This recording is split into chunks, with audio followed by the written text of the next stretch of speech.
The one thing I see him doing is coming down the hill by our house on his big wheels. And that was his favorite thing to do.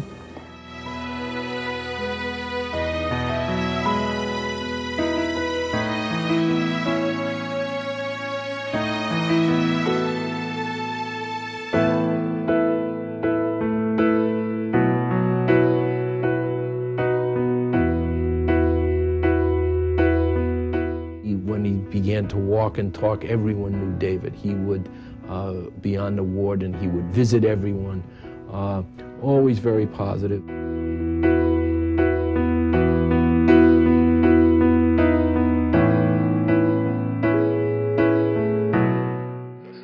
See way up through those branches? Yeah. Way up through the birch trees there, watch. Yeah, that's one of my friends. Okay, I'll tell you what. If you walk very carefully right up through the snow, you can close and you can see it. Well, that's a blue jay. Something like that. That's one of my friends, too. I know they are.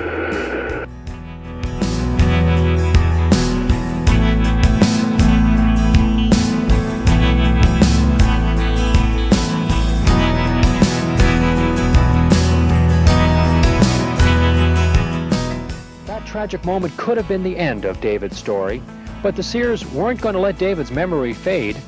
They remembered all those parents and children they had met in the hospital, and they remembered how David wanted to make them all happy. So the Sears decided to try and open a house in Hanover where parents and children could stay for a nominal fee, a home away from home for parents and their critically ill children. Hospital personnel, area businessmen, and other concerned citizens are joining together all over northern New England to help the Sears turn their dream into a reality.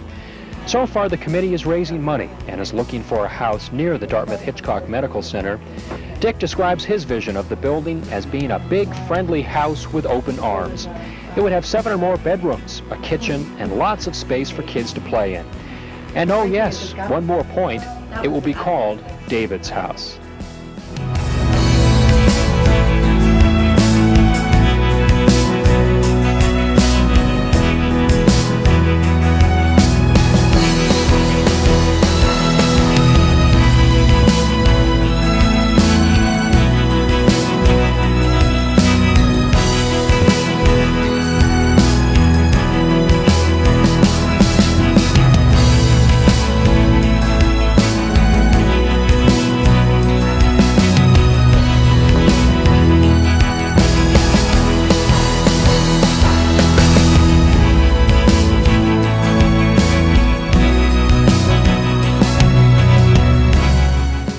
Planning has already begun for the new facility, which will be a short walk to the medical center. It is designed to retain the warmth and spirit of the current house, which has played such a meaningful role in the lives of so many families. As you can imagine, it all makes for a very popular place. A place where kids can be kids and families can stay together. A place that gives children something to dream about.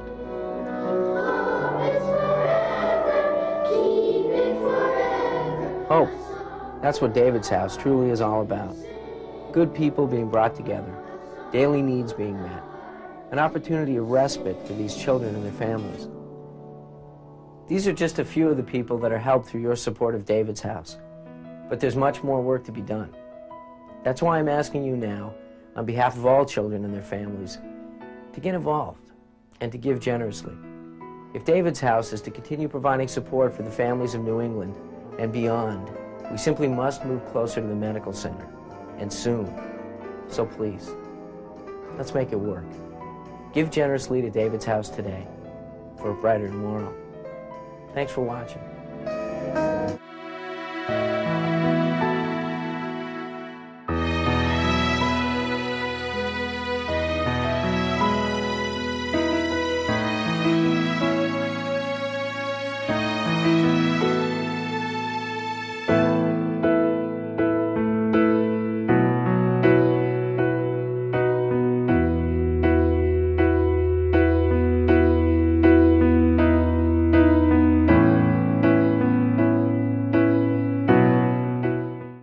Say David's House wasn't here, what would you have to do? We would have to travel back and forth. which is, you figure, 140, 160 miles a day, going back and forth every day. Everyone is sort of a family once you're here. There may be sad circumstances, there may be happy circumstances, but all in all, everyone is a family here. For the Stevensons, visiting from Bolivia, it has allowed their son to receive sophisticated brain surgery for his epilepsy. It was a worry, how am I going to go to the States? How am I going to go about living out of the hospital? And everything was just a big question. I didn't know at all. And when I come here, I found that there's David's house, and it was just something wonderful. The minute I walked into David's house, I knew that what I found there was support. It was a place I could go to not have to worry about what was going on in the hospital. It's a place at night where people are going through problems and you see you're not the only one. One of the volunteers would smile at you, or somebody would just ask you a question. And you needed that, and you needed to talk about your child who was sick. Having the family together is what helped Sally to heal. She needed to have her family around her. And what David's house did was make it easy for us to have the family around. So cozy, and just seems like a really nice place to be. When I come to David's house, it's a really like homey feeling. You feel like you're walking into your own house almost. I was here because my daughter was born premature, 2 months premature, and we had to stay at David's house for 41 days. She was in the ICM. Without David's house, I wouldn't have been able to go see her, so there probably wouldn't have been that bond. So she would have had a lot of lonely days in the hospital without me being there. You're literally 2 minutes from the hospital. It's that important to be close by when you don't know if your baby's going to make it minute to minute, let alone day to day. The volunteers and their time here, there's nothing you can give back. I could win the lotto and give all that money here, but it still wouldn't touch being able to be 2 minutes from the hospital. All I can say is thank you.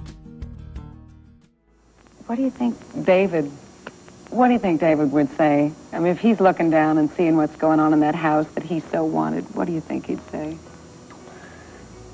He'd probably sing his favorite song, Tomorrow. The sun will come out tomorrow. That was his favorite song. And he would just hug everybody, like he would hug the doctors after they put a needle in him.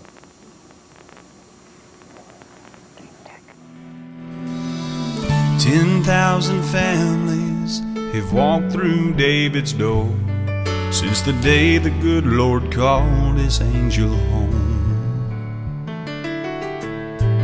And little David walked the road he was on, so no one else would walk that road